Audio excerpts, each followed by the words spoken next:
At that time the disciples came to Jesus and asked, "Who then is the greatest in the kingdom of heaven?" He called a little child to him and placed the child among them. And he said, "Truly I tell you, unless you change and become like little children, you will never enter the kingdom of heaven. Therefore, whoever takes the lowly position of this child is the greatest in the kingdom of heaven. And whoever welcomes one such child in my name welcomes me.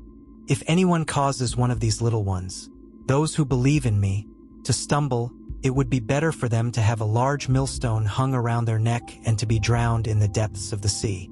Woe to the world because of the things that cause people to stumble. Such things must come, but woe to the person through whom they come. If your hand or your foot causes you to stumble, cut it off and throw it away.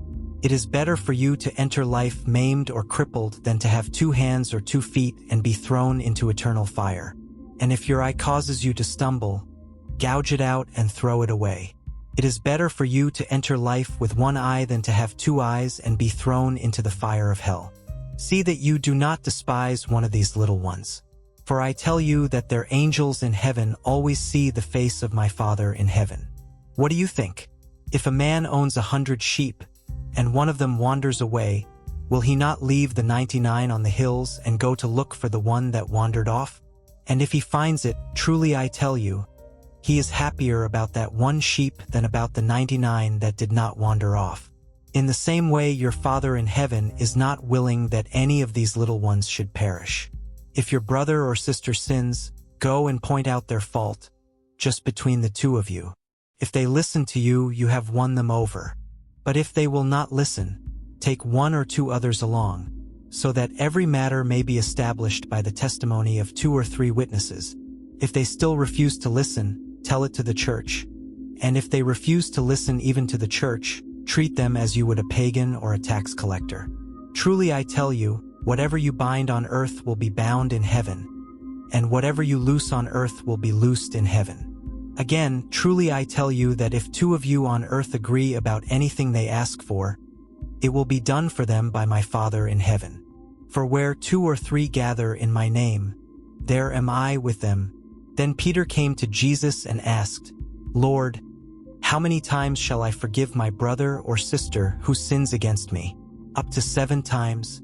Jesus answered, "I tell you, not 7 times, but 77 times. Therefore, the kingdom of heaven is like a king who wanted to settle accounts with his servants. As he began the settlement, a man who owed him 10,000 bags of gold was brought to him. Since he was not able to pay, the master ordered that he and his wife and his children and all that he had be sold to repay the debt.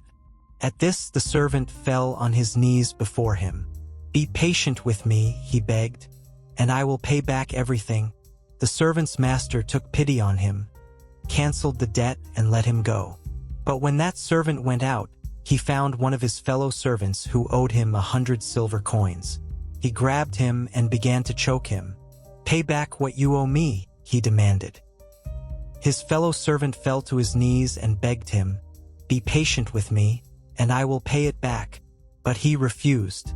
Instead, he went off and had the man thrown into prison until he could pay the debt. When the other servants saw what had happened, they were outraged and went and told their master everything that had happened. Then the master called the servant in. 'You wicked servant,' he said, 'I canceled all that debt of yours because you begged me to. Shouldn't you have had mercy on your fellow servant just as I had on you?' In anger, his master handed him over to the jailers to be tortured until he should pay back all he owed. This is how my heavenly Father will treat each of you unless you forgive your brother or sister from your heart.